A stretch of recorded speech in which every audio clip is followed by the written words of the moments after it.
여러분 안녕하십니까? 경제 현장 오늘 고광철입니다. 오늘의 주요 뉴스 전해드리겠습니다.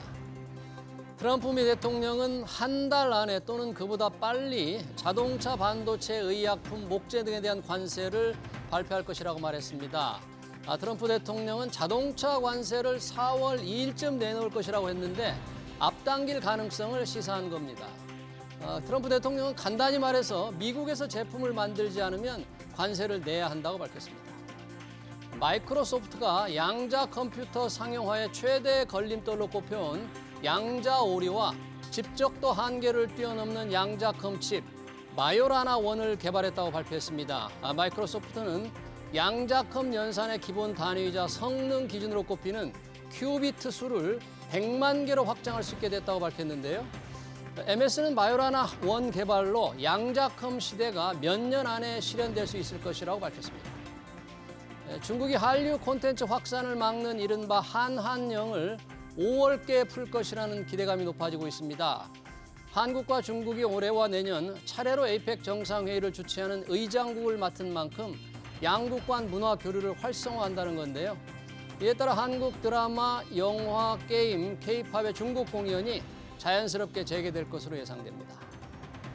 시급한 민생법안 처리를 위한 여야정 국정협의회에 관심이 쏠리고 있습니다. 최상목 대통령 권한대행 우원식 국회의장, 권영세 국민의힘 비대위원장, 이재명 민주당 대표가 오늘 머리를 맞대는데요.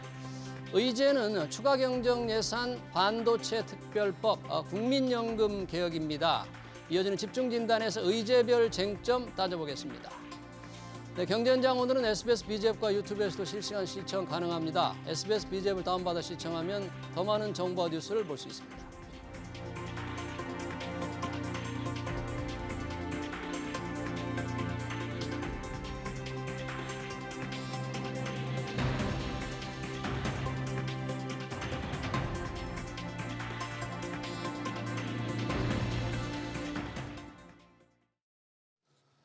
내수 경기는 얼어붙고 밖에선 관세 폭풍이 몰아칩니다. 우리 경제가 벼랑 끝에 섰는데 경제 활력 법안은 오리무중이죠. 삿대질만 하는 여야 대표와 리더십 공백으로 휘청이는 정부의 대통령 권한 대행이 모처럼 한자리에 앉았습니다. 국민들에게 과연 희망을 줄지 토론해 보겠습니다. 더불어민주당 광주광역시 동남 을구를 지역구로 둔 안도걸 의원, 그리고 신세돈 숙명여대 경제학부 명예교수 나오셨습니다. 어서 오십시오. 네, 안녕하십니까. 반갑습니다. 네. 자, 여야정 국정협의회 사자회담 모처럼 지금 열려서 관심이 많은데요. 경제 상황이 워낙 어려우니까 뭔가 조금 합의가 이루어질까 이런 기대도 좀 있습니다. 안도걸 의원님, 오늘 네. 이런 회의의 의미를 좀 어떻게 보고 계십니까? 예, 지금 경제가 지금 너무 어렵죠. 예, 그리고 지금 우리가 풀어야 될 경제 현안이 지금 너무 많습니다. 오늘 회의에서 정말 국민들이 바라는 그러한 속 시원한 어떤 해결책이 좀 돌파구가 좀 마련되었으면 좋겠습니다. 네, 그러네요. 속 시원한 돌파구, 주요 의제가 있는데 좀 뭔가 합의를 찾기를 좀 기대하는 마음을 말씀해 주셨는데 주요 의제 저희가 반도체 특별법, 추경 예산, 그리고 국민연금 개혁 세 가지로 잡아봤습니다. 먼저 반도체 특별법부터 좀 보겠습니다. 반도체 특별법은 반도체 산업에 대한 지원, 국가 간 패권 경쟁이 치열하기 때문에 지원을 해보자는 건데 여기서 중요한 게 지금 주 52시간 적용 R&D 인력을 좀에는 예외를 하자. 주 52시간 까다롭게 하지 말자인데 이 부분에서 이재명 민주당 대표가 조금 유연한 입장을 보이다가 다시 물러서고 조금 혼선을 좀 보이고 있는 것 같은데 자, 52시간 예외 적용. 신세돈 교수님, 반도체 산업위에서 꼭 필요합니까? 예외 적용? 일단은 그 52시간 거기에 우리가 집중할 게 아니고 네. 잘 아시다시피 트럼프가 집권하면서 앞으로 이제 구체적인 안들은 조금 있으면 나오겠지만 네. 기본적으로 첫 번째 그 한 조치가 뭐냐면 미국이 보조금 중심의 반도체 지원 정책을 전부 무효화를 했어요. 이제는 반도체. 지원금 안 준다. 미국 내에서. 미국 내에서 지원을 안 자, 준다. 그러면 네. 그런 상황에서 만약에 한국이 반도체에 대해서 지원금을 준다고 하면 네. 트럼프가 가만히 있겠어요? 아, 자기는 지원금을 안 주는데. 네, 그러니까 대세는 네. 반도체든 뭐 자동차든 뭐 에너지든 뭐든 간에 지원금 주지 마라. 바이든 정부에서 줬는데 예, 이제 안 주겠다. 안 주겠다. 예. 그러면 기본적으로 트럼프가 추구하는 건 뭐냐면 정부가 지원금을 주는 것 자체가 미국이 생각하고 있는 패러다임에 배치된다는 거죠. 예. 자, 그런데 우리는 지금 여기 앉아가지고 지원금 주는 걸 합의를 한단 말이에요. 예. 설사 합의를 했다고 치자고요. 트럼프가 가만히 있겠냐고요. 기본적으로 트럼프 정부가 지향하는 5대 축이 있는데 예. 그 5대 축 중에 하나가 뭐냐? 네. 규제 완화예요. 규제 완화. 네. 따라서 52시간 문제에 우리가 발목을 잡을 것이 아니라 기본적으로 지금 무역이나 반도체 산업의 패러다임이 규제 완화로 간다. 규제 완화로 그런 가니까. 관점에서 우리가 요 52시간 문제뿐만이 아니고 대한민국의 산업 정책 전반에 걸쳐서 바이든 시대는 끝났다 이제. 네. 이 트럼프 시대가 규제 완화를 추구하는 것이다라는 관점에서 저는 52시간 문제는 당연히 우리가 예외를 적용해야 되는 것이지만 네. 전반적으로 우리가 그 노동시장이라든지 또는 뭐 여러 가지 지원금에 대한 정부의 어떤 지원 내지 규제를 철폐하는 게 트럼프의 기본적인 정신이다. 네. 저도 그게 옳다고 생각하진 않아요. 그러니까 그에 맞춰서 우리도 그렇게 해야 된다. 해야 얘기죠. 된다. 제가 알겠습니다. 그걸 강조하고 싶습니다. 네, 트럼프 대통령이 이제 이런 산업에 대한 지원금을 조금 없애는 추세니 그에 맞추고 규제 완화 차원에서 52시간 R&D 인력의 예외를 해야 된다. 그 부분을 포함해서 지금 말씀을 강조해 주셨는데 민주당에서는 이재명 대표가 이 부분에 대해서 몰아서 일을 하고 네. 조금 예외 적용하는 유연한 입장이었는데 지금은 완전히 물러선 것 같습니다. 입장이 어떻게 됩니까? 물러선 게 아니고요. 네. 이 문제 해결을 위해서 굉장히 고군분투하고 계시는 거고 계속 그 문제 해결은 끝난 게 아니고 앞으로도 계속 될 것이다 이렇게 말씀드리고요. 네. 주 52시간 문제는 현장에서 굉장히 극심한 있지 않습니까? 네. 입장 차이가 있는 거 아니겠습니까? 현장 입장 차이가 있다. 그렇죠. 사업자의 경우에서는요. 그 고난도 기술 개발 위해서는 좀 더 집중적이고 몰입적인 있잖아요. 그 근로가 필요하다. 네. 그래서 현재의 제도로서 있지 않습니까? 한계가 좀 있다라고 네. 주장을 좀 하고 있습니다. 분명 일리가 있습니다. 그렇지만은 노동계 입장에서는 연구 개발이라는 것은 양보다는 질이다. 좀 이렇게 하고 있고요.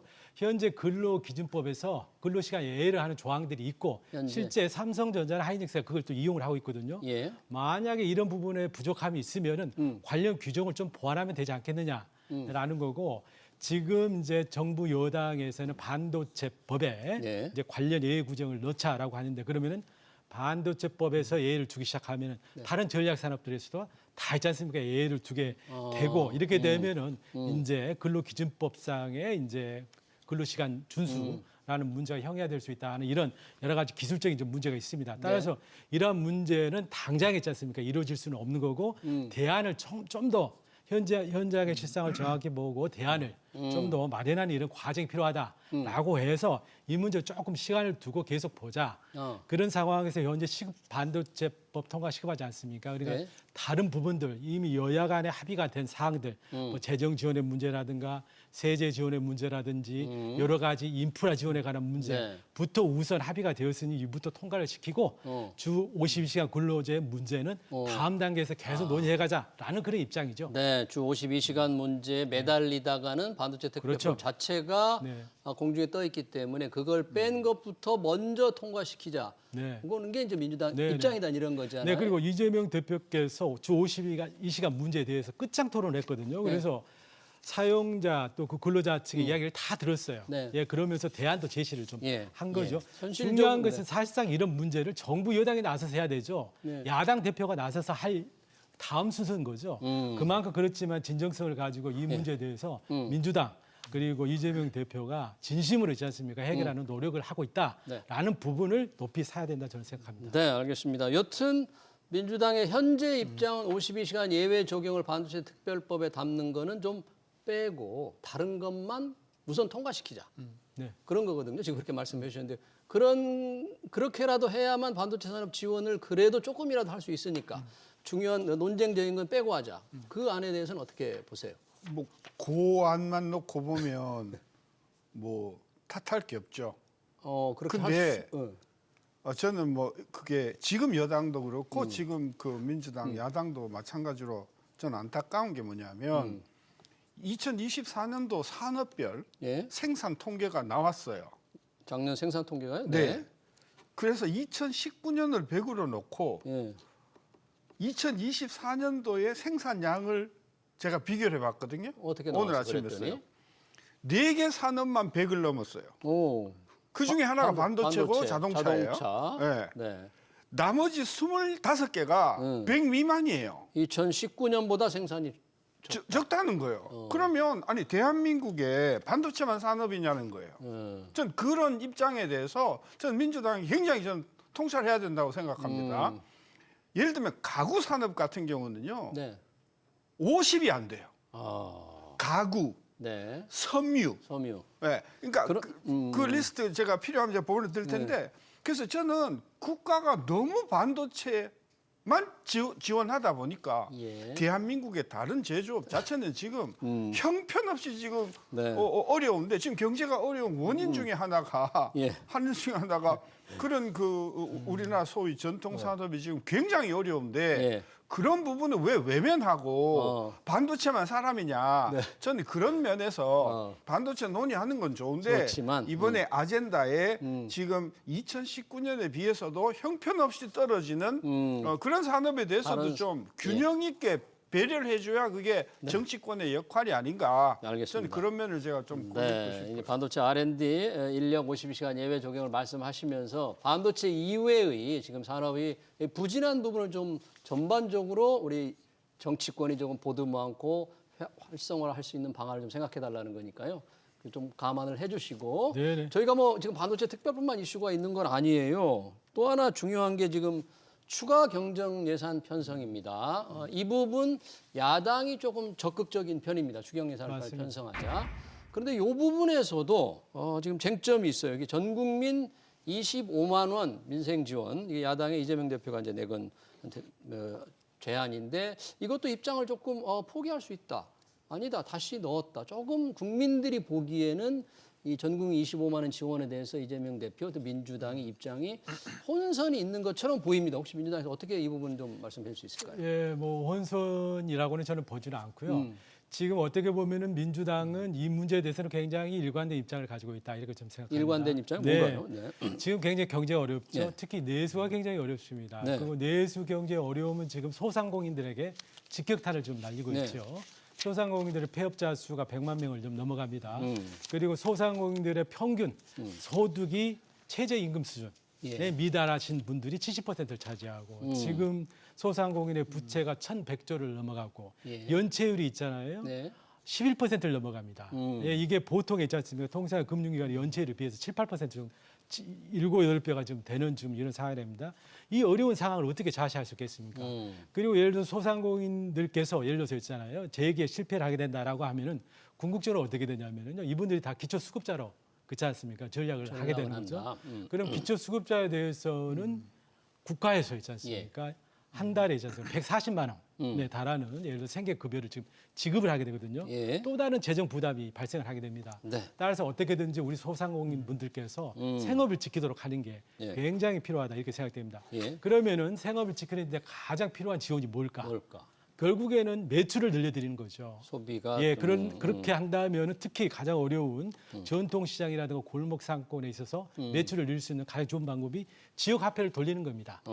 그래서 일관되게 민간 소비, 내수를 부양할 수 있는 민간 소비, 특히 민생 소비를 늘리는 가장 좋은 방법은 지역 화폐를 돌리는 거다라고 해서 지속적으로 주장을 좀 해왔고 추경을 통해서 지원하자 이렇게 나온 거죠. 네. 다만 현실적인 어려움이 있죠. 재정의 어려움도 등등 있고 있으니 그러한 지원금의 규모와 그 방식에 대해서는 열어놓고 하자라는 거죠. 그래서 지원 대상을 전 국민으로 한다는 게 좀 논란인 것 같은데 그 그렇죠. 부분. 그 부분에 대해서도 우리의 여건이 허락하는 범위 내에서 하자라고 해가지고 있지 않습니까? 선택 여지를 넓혀놨죠. 아, 예, 그래요? 지금 그런 상황이죠. 예, 그래서 일관되게 중요한 거는 지금 어떻게 하면 가장 어려움을 겪고 있는 네. 예, 우리 내수 경제, 서민 경제를 살릴 거냐, 네. 소상공인 600만에 달하는 우리 소상공인들이 생계를 지키도록 어떻게 지원할 거냐 이 문제에 저희는 초점을 두고 있고 네. 그 방법론에 있어서는 얼마든지 상황과 입장에 따라서 협상할 수 협상할 수 있다라는 있다? 입장에 있습니다. 네, 소상공인의 어려움을 좀 해결해 줘야 되고 그 어려움을 해결해 주는 방법은 매출을 늘릴 수 있도록 해야 돼요. 그렇게 해서 지역 화폐로라도 조금 이렇게 돈을 나눠줘서 뭔가 소비가 돌아갈 수 있게 해야 된다. 그 방안으로 제시한 게 전국민 25만 원인데 아직 그 부분은 조금 협상의 여지가 있다. 그렇습니다. 열어놨다 그런 네네. 얘기인데 제가 자, 이 부분은 우리 신세동 팩트를 하나 제기를 할게요. 네, 어떤 거? 지금 소상공인들이 벌어들이는 소득은 근로소득이 아니라 사업소득이겠죠. 그렇죠. 네. 사업소득이요. 지금 이제 금년 통계가 다 나오진 않았어요. 부분적으로 3분기까지 나왔는데 네. 전체 사업소득이 2023년에 36만 3천 원에서 작년이 32만 원으로 줄었어요. 사업 소득이라는 게 뭐 이렇게 적은 게 지금 뭘 말하는 거예요? 사업소득이요. 예, 사업 소득. 그러니까 1, 2, 3, 4, 5분위에 전체 예. 그 총괄 사업소득이 줄었어요. 예. 그만큼 작년에 사업이 되게 어려웠다라는 어려웠다. 말을 예. 방증하는 거죠. 예. 근데 5분위로 딱 나눠서 봤거든요. 예. 1분위가 제일 어려운 분들 아니에요? 그렇죠. 제일 어려운 분들의 사업소득은 6만 2천 원에서 6만 9천 원으로 늘었어요. 오히려. 네. 네. 근데 2분위가 어쩌냐 하면은 17만 원에서 13만 8천 원으로 줄고요. 네. 3분위가 28만 원에서 26만 원으로 줄고요. 4분위가 44만 원에서 38만 원으로 줄고 네. 5분위가 86만 원에서 75만 원으로 줄었어요. 네. 이 뭘 이야기하나요? 무엇을 의미하는 사업 건가요? 소득이 줄어들었는데 소상공인과 같이 자영업자들의 그 사업 소득은 오히려 늘고 예. 다른 쪽에 소위 좀 뭐라 그럴까 이게 소상공인이라고 할 수 없는 사람들의 사업이 굉장히 많이 줄었다는 거죠. 예. 그러면 우리는 그냥 상식적으로 경제가 나쁘니까 소상공인이 타격을 많이 입었을 것이니 예. 막 1인당 25만 원 13조를 해서 하고 살아날 것이다 이렇게 네. 생각을 하지만 네.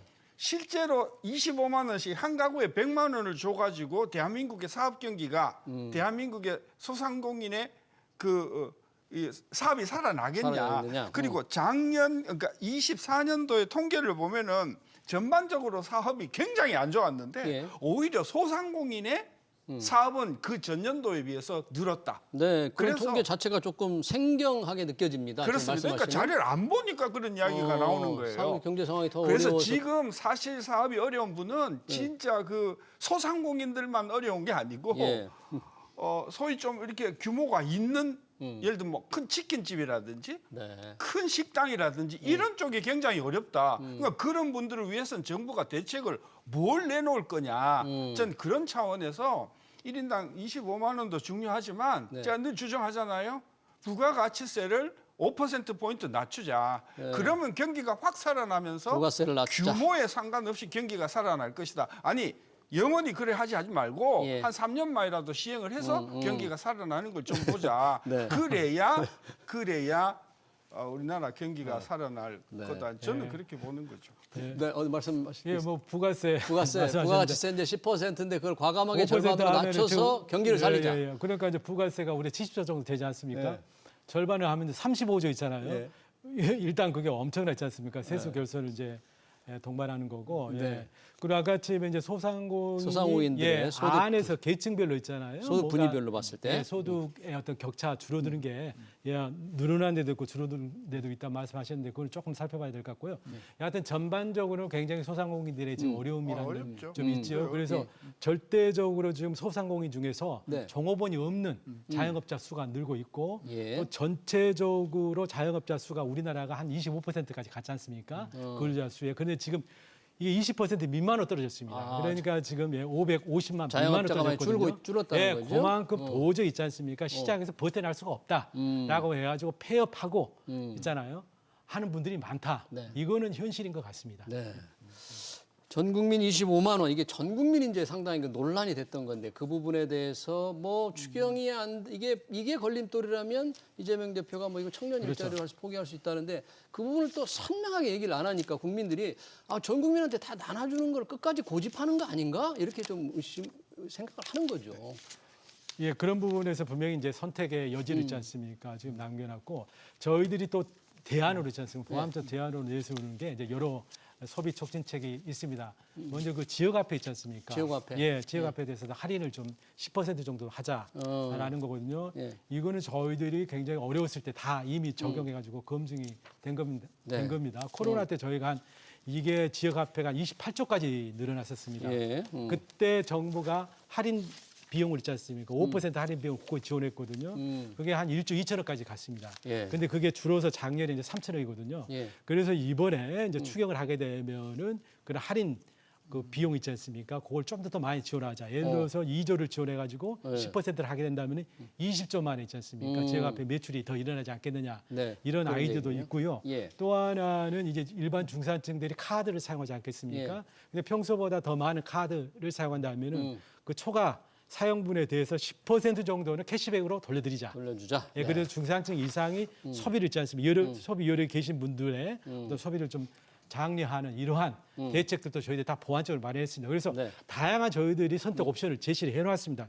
중요한 것은 정부 여당이 이 중에서 어느 것을 선택할 건지 예, 입장을 밝히고 같이 논의해서 결론을 내는 게 중요하다고 생각합니다. 알겠습니다. 지금 안도우 의원께서 방금 얘기하신 이제 지역화폐 발행이 한 20조 원 해서 10% 할인하면 그 2조 원을 중앙정부가 좀 지역화폐 발행으로 좀 지원해 주자는데 이 부분은 이제 그 쓰임새에 대해서 조금 논란도 있는 것 같아요. 혹시 이 부분에 대해서 신세호동 교수님 지역화폐 발행 민주당이 상당히 애정을 가지고 있네요. 10% 할인하는 할인을 데는 들어가는 지원해 돈 주는 2조를 쓰겠다는 이야기는 그렇죠. 지역화폐를 20조 발행한다 그 말이거든요. 그런 거죠. 그렇죠. 그럼 20조 발행을 하면 이게 소비에 큰 효과가 있을 것이냐?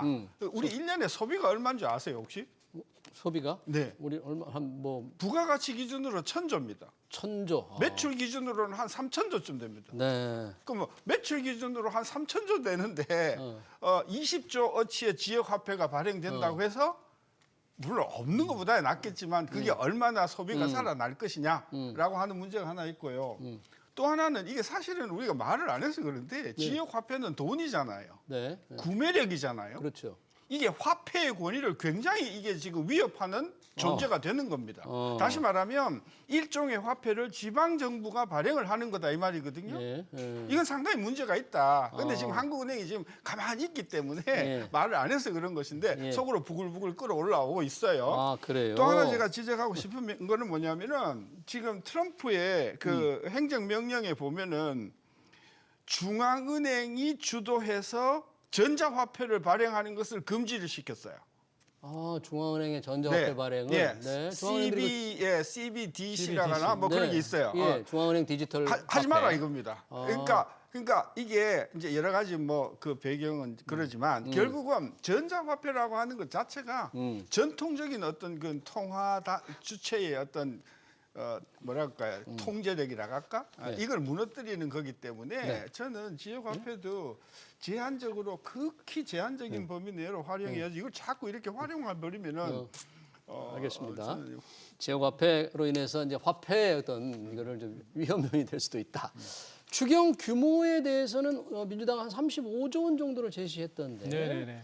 이창용 하는 총재는 한 15조에서 한 20조 원이면 괜찮겠다 이런 이제 개인적인 의사를 얘기했더라고요. 어떻게 보세요? 규모에 관해서? 예, 그 추경 규모는 그럼 어떻게 책정할 거냐라는 건 그거 아니겠습니까? 예.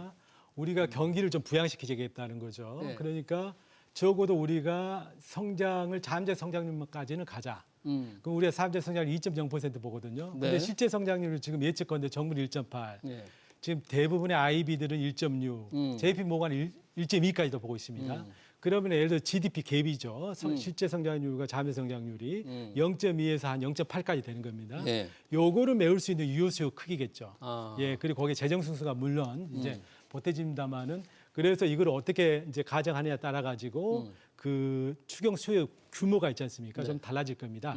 그래서 한 0.2% 포인트 정도의 성장을 올리자라고 하면은 하늘에서 말한 15조에서 20조. 만약에 0.4% 포인트 정도의 갭이 발생할 거다. 이거를 요소를 재정에서 메꾸자라고 하면은 40조 가까이 이렇게 좀 계산이 되는 겁니다. 예. 네. 그렇군요. 자, 얼마로 할지 내용을 어떻게 할지 상당히 서로 논란이 될 수 있는 부분이기 때문에 좀 지켜봐야 될 것 같습니다. 마지막으로 좀 짧게 두 분의 의견을 듣고 싶은 이슈가 국민연금 개혁입니다. 이게 참 시간이 가면 갈수록 우리 기금 소진 금액이 늘어나기 때문에 모수개혁 보험료를 높이고 또 받는 걸 소득 대체율을 어떻게 할 것인가 좀 논란이 있는데 조금 복잡합니다만 단순하게 모수 개혁이라도 하고 가자. 아니면 좀 더 구조 개혁을 좀 조건이라도 좀 달고 가자. 뭐 좀 여야가 생각이 많이 다른데요. 이 부분은 어떻게 얘기를 좀 끌어갈까요? 왜 반대를 했는지 네. 이미 지금 정부안도 나왔고요. 정부안이- 그전에 여론조사하고 연금 개혁안까지 나왔고 그랬었죠. 그걸 보고 정부가 개혁안까지 나왔고 이걸 지금 여야가 다 알고 있는데 네. 저는 이번 회의에서 모수 2개만은 꼭 정하고 넘어갔으면 좋겠어요. 보험료를 올리는 거하고 예, 실행은 대체율하고. 미루더라도 어. 보험료율을 예. 이거 보면은 지금 정부 안에 보면은 세대별로 차등 속도화 해가지고 예. 그 폭을 달리 했지 않습니까? 네. 저는 괜찮은 거라고 보고요. 예. 그 다음에 보험 그 지급 그 보험금 명목 소득 대체율. 대체율도 이것도 지금 국민들이 40에서 41로 올리자고 하니 그렇게 하겠다고 정부가 안에도 있었거든요. 정부는 42를 제시했죠. 했죠. 현재 40인데. 네, 그래서 요거 조금 올리는 거 하고 그다음에 보험료율을 점진적으로 올리는 안을 세대별로 차등을 둬서 하는 말 일단 합의를 하고 그러고 실시는 뭐 언제부터 하든지 그건 나중에 실행을 하더라도 일단 이 부분은 매듭을 짓고 넘어가는 게 국민들한테는 저는 아주 상큼한 저는 것이라고 봐요. 네. 일단 모수개혁, 보험료율과 소득 대체율만이라도 조금 합의를 했으면 좋겠다. 그런데 이 부분에 관해서 최상목 대통령 권한대행이 더 내고 보험료를 올리는데 덜 받자, 소득 대체율을 높이는 거에도 조금 부정적인 얘기를 했더라고요. 서로 좀 의견 어느 정도 접근이 좀 이루어질 가능성 있을까요? 네, 저는 지금 모수 계획을 선행해야 한다는 우리 신세돈 네. 교수님 의견에 전적으로 동의합니다. 우리가 할 수 있는 것부터 빨리 해야 됩니다. 이게 늦어지면 늦어질수록 기금의 적자가 계속 쌓이는 거거든요. 예. 그래서 여야 간에 지금 어느 정도까지 모수 계획에 대해서는 합의가 되지 않았습니까? 네. 그래서 야도 보험료를 13%로 올리는 것은 올리는 합의가 거. 됐고 다만 소득 소득 대체율을 대체율. 43을 할 거냐, 44를 할 거냐, 네. 1%포인트 그 차이입니다. 그거는 충분히 논의하면 되겠고요. 이것을 뭐 국회에서 연금 특위를 있지 않습니까? 또다시 가동시켜서 할 필요는 없을 것 같고 저는 이거는 국회 상임위에서 결정을 좀 했으면 좋겠다. 상임위에서 했으면 해도 예, 되겠다. 해가지고 빨리 결정을 하자는 거죠. 그런데 지금 여당에서 들고 나오는 것이 예. 모수 개혁으로만은 안 되겠다. 안 되겠다. 구조 개혁을 하자라는 예. 거거든요. 근데 구조 개혁이 만만치가 않습니다. 음. 예를 들어서 기초연금 있지 않습니까? 네. 우리 780만 우리 어르신들에게 예. 월 34만 원을 드리는 게 이제 기초연금입니다. 기초연금, 네. 그런데 이제 구조 개혁을 하게 된다면은 기초연금에 수급하시는 분들을 좀 줄이자는 거죠. 34만 원이 너무 푼돈이니까 대상은 줄이면서 조금 이분들이 드린 단가는 좀 올리자, 후하게 하자. 대상은 라는 줄이고 거거든요. 좀 두텁게 예, 그리고 지원하자. 이제 소득이 좀 높으신 분들은 향후에 국민연금으로 다 커버가 될 테니 그 국민연금으로 커버하자 이런 거거든요. 예. 그런데 지금 780만 명 우리 어르신들이 받고 계시는 기초연금을 하루아침에 있지 않습니까? 이 대상을 조정하고 단가를 조정하는 게 쉬운 일이 아니죠. 이것만 해도 진짜 날이 셀 겁니다. 네. 예, 그래서 이런 문제들은 결코 쉽지 않다라고 하기 때문에 이거는 많은 검토를 거쳐서 정부가 충분히 있잖아요. 먼저 예. 검토를 해야 돼. 그래가지고 어느 정도 의견 수렴을 좀 해서 국회에 가져와야지 이게 해결이 되는 겁니다. 네. 그리고 현실적으로 최 대행께서 예. 더 내고 더 내고 덜 받자. 덜 받자라는 부분에 대해서는 이거 굉장히 이제 원론적인 거 아니겠습니까? 재정만 생각하면 그저 더 내고 덜 받는 게 맞겠죠. 네. 그렇지만 그 동안에 무수한 논의를 거쳐서 좀 더 많이 내고 네. 좀만 더 받자라는 네. 걸로 현재 합의가 됐기 때문에 네. 현재 여야 간에 합의된 그 모수 개혁 수준으로 저는 결론을 내는 게 맞다 이렇게 생각합니다. 하나만 더 네, 할게요. 교수님. 지금 네. 핵심이 지금 이야기가 안 나왔는데 언론에는 뭐. 정부 안에 그 자동 조정 장치라는 게 있어요. 자동 조절 장치가 예. 있어요. 발표할 때 있었어요. 있었어요. 네. 상황에 따라서 요것을 좀 조절할 수 인구 있는 구성이라든지 소득 여러 가지 변화에 따라서. 그걸 하자. 저는 이 부분은 굉장히 좋은 아이디어 같으니 이 부분에 대해서는 뭐 어떻게 하자는 것은 아니라 하더라도 예. 자동 조정 장치가 필요하다는 데 대해서는 여야가 인식을 해야 같이 된다. 하고 예. 앞으로 요 자동 조정 조절 장치에 장치. 대해서 앞으로 여야가 네. 구체적인 안을 만들어내는 게 구조조정하다는 하자는 말보다는 저는 훨씬 더 저는 과학적인 것 같아요. 네, 근데 구조조정도 어렵지만 소득 대체율을 지금 현재 목표치가 40%잖아요. 42, 43, 44에서 어느 선에서 정할 것인가도 어떻게 보면 쉬워 보이지만 상당히 의견 차가 있을 것 같아요. 맞습니다. 그것도. 맞습니다. 예. 제가 이 대목에서 한 가지 좀 저기 뭡니까 첨언하고 싶은 게 있다면요. 지금 모수 개혁도 중요하지만은 국민연금 운용의 수익률을 높이는 게 굉장히 중요합니다. 수익률. 네. 지금 저희가 적립금이 한 1,200조 되거든요. 1,200조에서 10% 하면 있지 않습니까? 그게 얼마 12조지 않습니까? 네. 그래서 예를 들어서 1%만 아니 올리면? 1%만 올리면 예를 들어서 그게 12조. 예, 12조에 있지 않습니까? 수익이 증가되는 거거든요. 그래서 1%의 수익률을 높이게 되면은 그거를 보험료를 2% 포인트 올리는 효과가 알겠습니다. 그리고 기금 고갈 연도를 4, 5년 늘리는 거거든요. 네. 그래서 기금 운용 수익률 제고에도 같이 우리가 있잖아. 관심을 가져야 한다고 생각합니다. 네, 잘 알겠습니다. 국민연금 추경 반도체 특별법 모처럼 만난 여야 정의 합의를 좀 이뤄내기를 기대해 보겠습니다. 지금까지 더불어민주당의 안도걸 의원 그리고 신세노 숙명여대 경제학부 명예교수였습니다. 두 분 고맙습니다. 네, 감사합니다.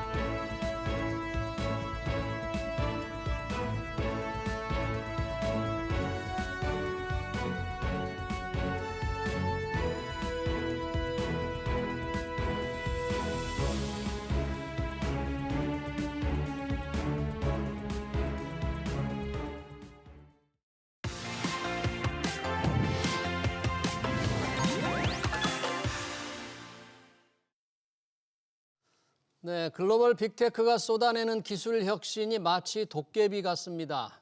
네, 중국의 스타트업 딥시크가 가성비 높은 AI 모델로 AI 업계를 뒤흔들어 놓더니 일론 머스크 테슬라 CEO가 이보다 성능이 뛰어나다는 그록 3를 공개했습니다.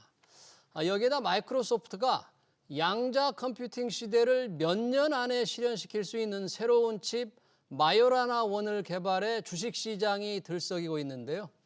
AI 판도와 양자 컴퓨터 시장의 흐름은 어떻게 흘러가는지 이경전 경희대 경영학과 빅데이터 응용학과 교수 모시고 얘기 들어보겠습니다. 어서 오십시오. 예, 안녕하십니까. 제가 이 빅테크의 기술 혁신을 도깨비라고 했는데 하루가 멀다고 뭐가 발표되는데요. 주식시장도 들썩이고 기업들의 경쟁이 정말 치열합니다. 우리 기업들에서 들려오는 소식은 별로 없어요. 자, 오늘 마이크로소프트 얘기부터 먼저 시작하고 싶은데요. 네네. 뭐 양자 컴퓨팅 새로운 칩 마요라나 원. 양자 컴퓨팅 시대가 뭐 전순왕은 뭐 수십 년 걸린다 이랬는데 몇 년 안에 실현시킬 수 있는 칩을 개발했다고 주장했는데 이게 뭡니까 마요라나 원이라는 게? 저도 자세히는 모르는데요. 네. 좀 설명을 시도를 하면 마요라나가 이탈리아의 물리학자 이름이더라고요. 나폴리 대학 교수가 되기 위해서 그래요? 논문을 썼는데 예. 1937년에 에토레 마요라나가 근데 이분이 발견한 게 뭐냐면 네. 중성 미자라는 걸 발견했는데요. 네, 좀 어려워집니다. 예, 네. 모든 물질에는 반물질이 있대요. 네, 반물질이 있다. 네, 그래서 질량이랑 구조는 똑같은데 또 물성이 다른 겁니다. 예. 그래서 우리 옛날에 배울 때 전자는 마이너스를 띈다 그랬는데 네. 양전자라는 게 있는 거예요. 전자가 있고 양전자가 있고 예. 또 우리 양성자가 있었는데 양성자의 반물질은 반양성자입니다. 그러니까 세상의 모든 물질은 반물질이 있는데요. 네. 보통 우리의 세계에는 물질만 있고 반물질이 잘 안 보인다는 거죠. 네. 그래서 물질과 반물질 또는 입자랑 반입자가 만나면 거기서 얘네가 소멸됩니다. 예. 소멸되면서 에너지가 나오는 거죠. 예. 그래서 아인슈타인의 E는 MC 스퀘어, 예. MC 자승이라는 게 그 M이 그 질량이잖아요. 질량. 그 두 질량의 입자와 반입자가 만나면 에너지를 만들면서 둘은 소멸하는데요. 예. 이 마요라나가 발명한 게 이 중성 미자는 자기의 반입자가 자기 자신이에요.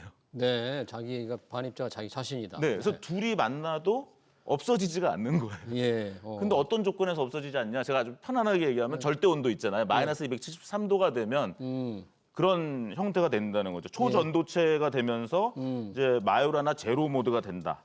그래서 이것이 그동안 이론적으로 있었는데 이번에 마이크로소프트에서 이거를 이제 구현을 한 것 같습니다. 구현을 한 거다. 그래서 8큐비트짜리 칩을 이제 만들었다는 거고요. 8큐비트. 네.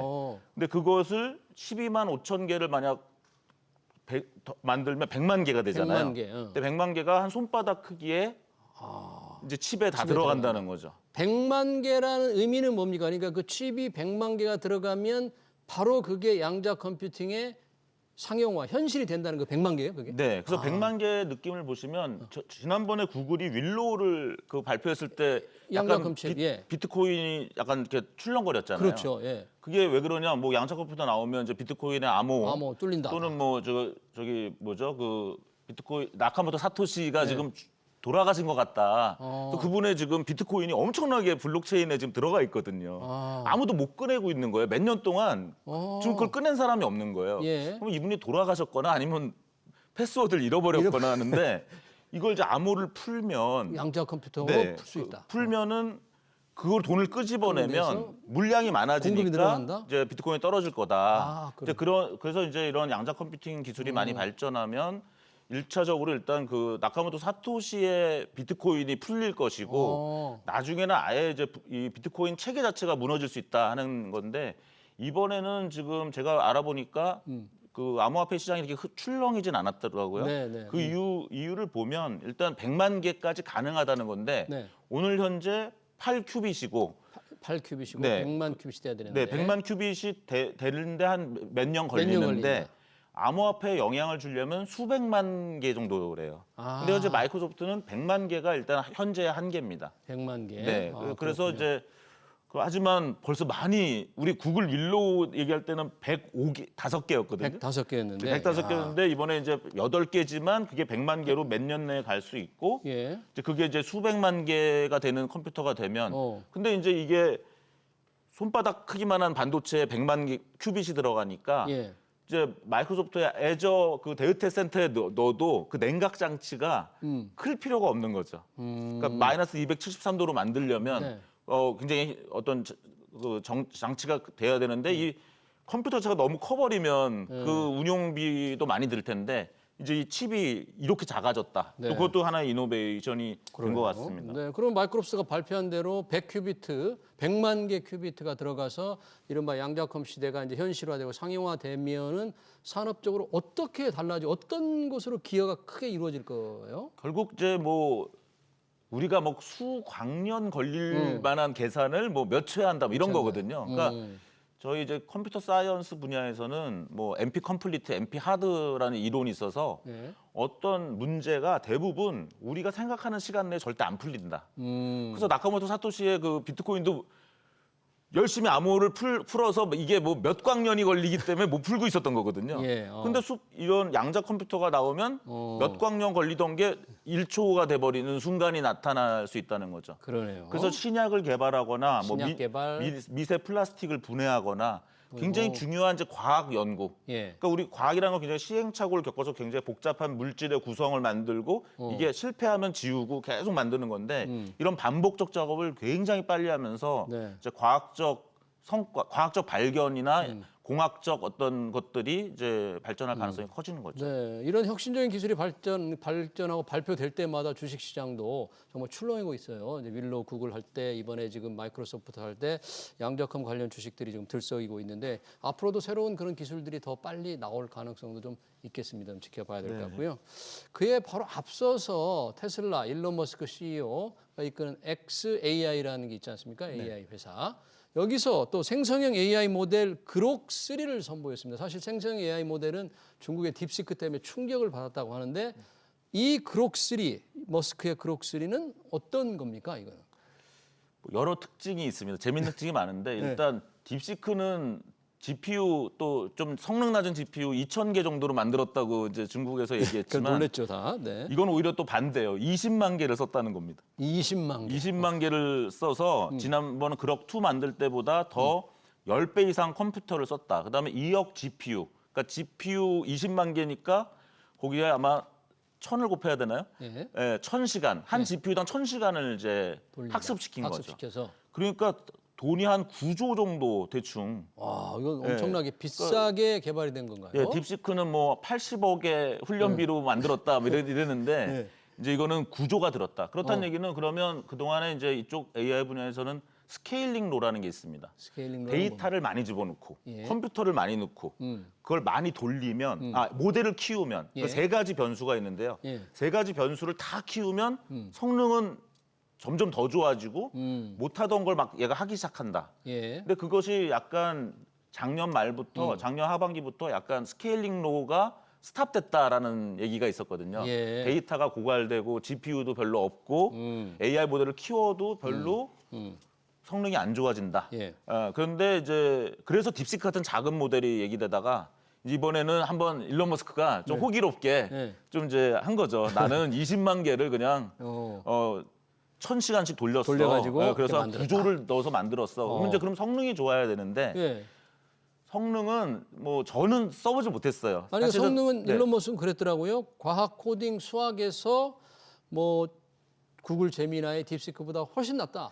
보통은 이제 그런데 이런 게 모의고사 같은 거잖아요. 네. 그러면 모의고사 점수가 올라갈 때까지 네. 계속 열심히 개발할 거거든요. 음. 그렇다는 얘기는 모의고사 이런 벤치마크가 올라갔다고 해서 어떤 새로운 문제를 기존 제품과 보다 잘한다라고 말할 수는 없습니다. 모의고사 문제가 이미 공개되어 있을 수 있기 때문에. 네, 그렇군요. 그리고 또 일론 머스크는 굉장히 훌륭한 기업가지만 좀 많은 과장이 그동안 있었기 때문에 네. 그다음에 제가 그락 1, 그락 2 쓸 때도 다 실망을 했어요. 아, 그래서 제가 그락 2로 유료로 써보니까? 결제했다가 풀고 그랬거든요.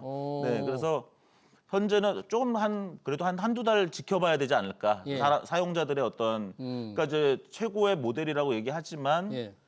그런 부분은 좀 아직 모르겠다라는 거고요. 특징은 그락 1이 나올 때도 좀 방송에 적절한지 모르겠지만 코카인 제조법을 일론 머스크가 그락 1에다 물어봤어요.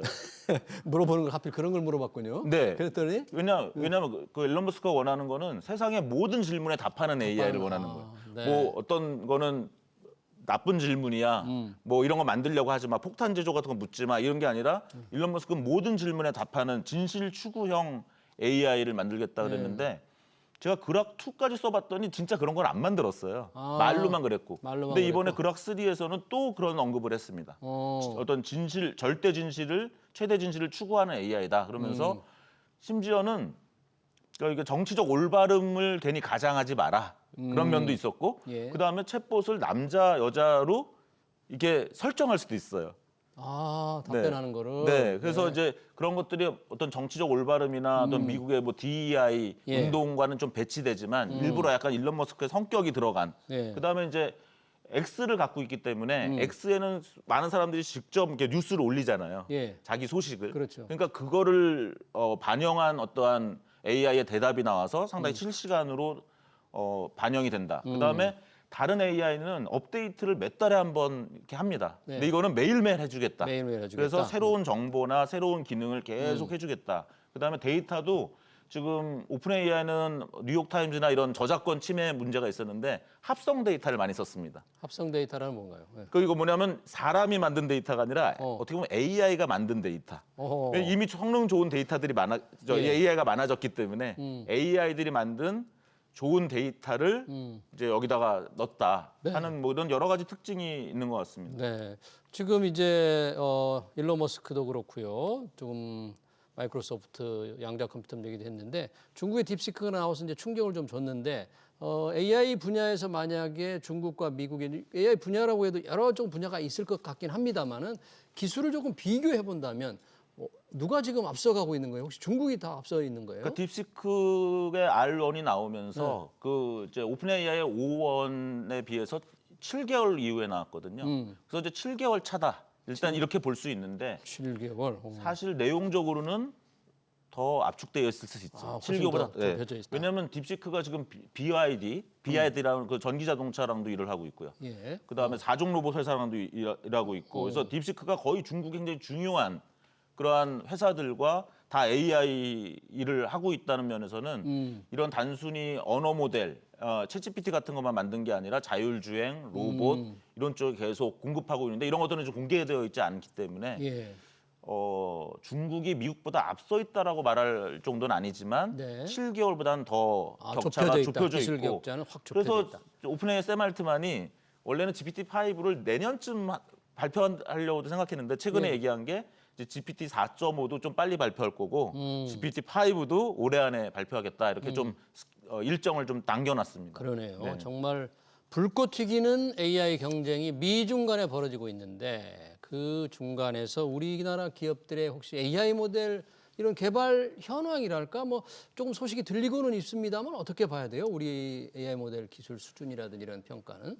그러니까 이제 기술 어떤 새로운 전 세계의 어떤 AI 발전에 뭔가 하나 벽돌을 올려놓는 그런 건 못 하고 있어요. 우리는 네, 근데 이제 오히려 딥시크가 나와준 게 굉장히 고맙다라는 것이 그 하나에 한 100억에서 1000억짜리 모델을 공짜로 풀어줬기 때문에 오픈 소스로 다 많은 이제 AI를 응용하려는 기업들, 네. 그다음에 AI에서 어떤 에이전트 서비스를 만들려고 했던 기업들, 뭐 그걸로 어떤 로봇을 만들려고 했던 기업들, 이런 기업들이 굉장히 그 성능 좋은 AI를 이제 100억에서 1000억짜리를 그냥 무료로 다 받았다는 거죠. 그럼 그걸 가지고 이제 응용 서비스를 개발하다 보면 예. 미국산이나 또 한국산 예. 이런 것들이 또 같이 나와서 아, 중국산 쓰지 말고 이거 쓰세요 하다 보면 바로 교체하면서 그러니까 이제 AI의 응용이 완전 꼽히는. 아. 그래서 한국이 GPU도 모자르고 데이터 센터도 부족한 상태에서 저런 걸 언제 만드나 했는데 그걸 만드는 것도 중요하지만 그걸 가지고 이제 응용하는 게 응용하는 중요해졌는데 서비스를 제공하는 거. 한국 입장에서는 오히려 상당히 축복을 받았다고도 할 수가 있습니다. 중국 딥시크가 네, 나옴으로써 우리가 축복을 받아서 뭔가 새로운 서비스 개발에 좀 더 박차를 가할 수 있는 네네.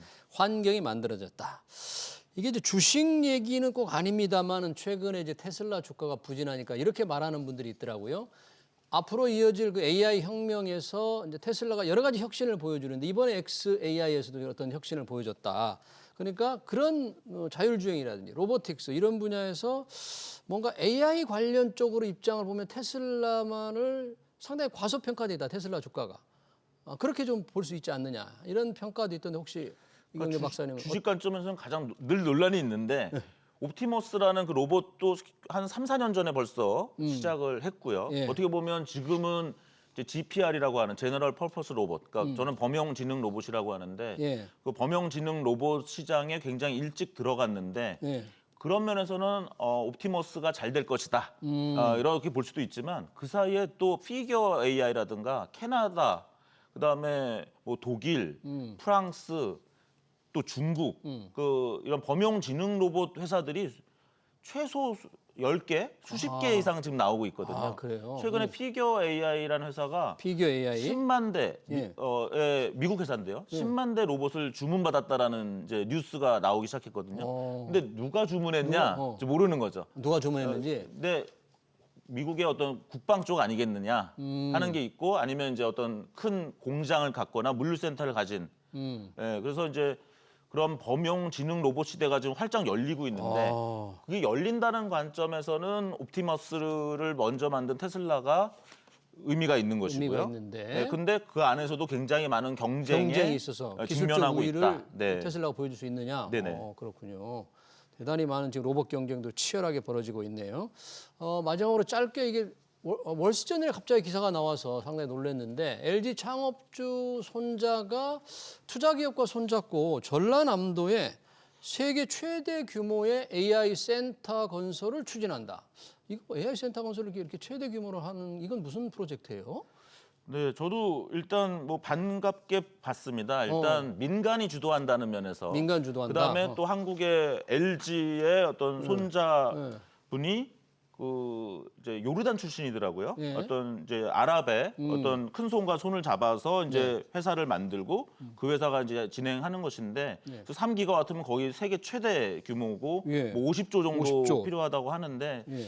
데이터 센터가 사실은 전력이 중요한데 예. 과연 이제 전라남도라고 이제 입지를 예, 얘기했는데 과연 그게 가능할 것인가? 전력 공급이 원활하게 될 전력 건가? 공급이 원활하게 될 것인가? 그것을 이제 풀어줘야 되는 거고요. 예. 예, 이제 그런 부분이 있고 그다음에 이제 구본웅 씨가 브라이언 군데 저도 예전에 이분 회사 포메이션 에잇을 팔로알토에서 만난 적이 있어요. 오. 그래서 저 벤처 캐피탈을 이분이 스탠포드에서 공부하면서 이번에 그 요르단 그 분도 스탠포드 스탠포드. 나왔고 그러면서 이제 외국에서 인맥을 쌓으면서 포메이션 에잇을 잘 만들어서 오큘러스 V라는 거를 이제 그 페이스북에 매각하고 이런 성과는 있었는데 또 옐로우 모바일이라는 옐로우 좀 모바일, 약간 예. 문제가 됐던 회사에 또 투자했기 때문에 일종의 이제 실패도 겪었죠. 그래서 이제 어떤 시장의 신뢰를 얻어야 되는 것도 있고 이것이 어떤 포부는 좋은데 과연 데이터 센터에 필요한 전력이 확보가 되느냐 이제 그런 이슈가 있고요. 그래서 네. 어떤 전력, 인허가, 민원, 또 뭐 해저 케이블망, 그다음에 또 보면 지금 많은 데이터 센터에서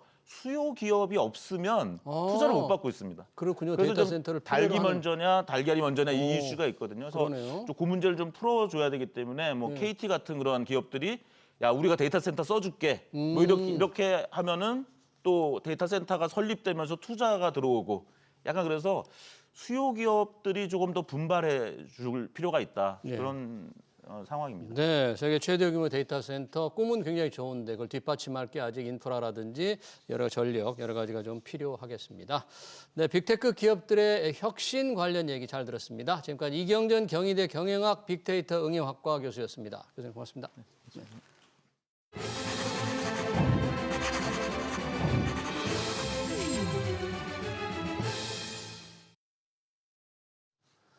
네, 민생 이슈를 팽개치고 으르렁거리는 여야가 정부와 머리를 맞댔습니다.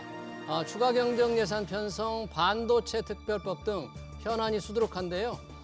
추경은 전 국민 25만 원 지원에서 꼬여 있습니다. 이재명 대표가 양보하는 듯한데 지지층을 의식하느라 깔끔한 입장 정리가 안 돼 있죠. 경제에 활력을 불어넣기 위해 시급히 돈을 써야 할 곳이 참 많습니다. 허투루 뿌릴 일이 아닙니다. 추경 재원은 나라 빚입니다. 실탄 낭비하지 마십시오. SBS 경제 현장을 여기서 마치겠습니다. 시청해주신 여러분 고맙습니다.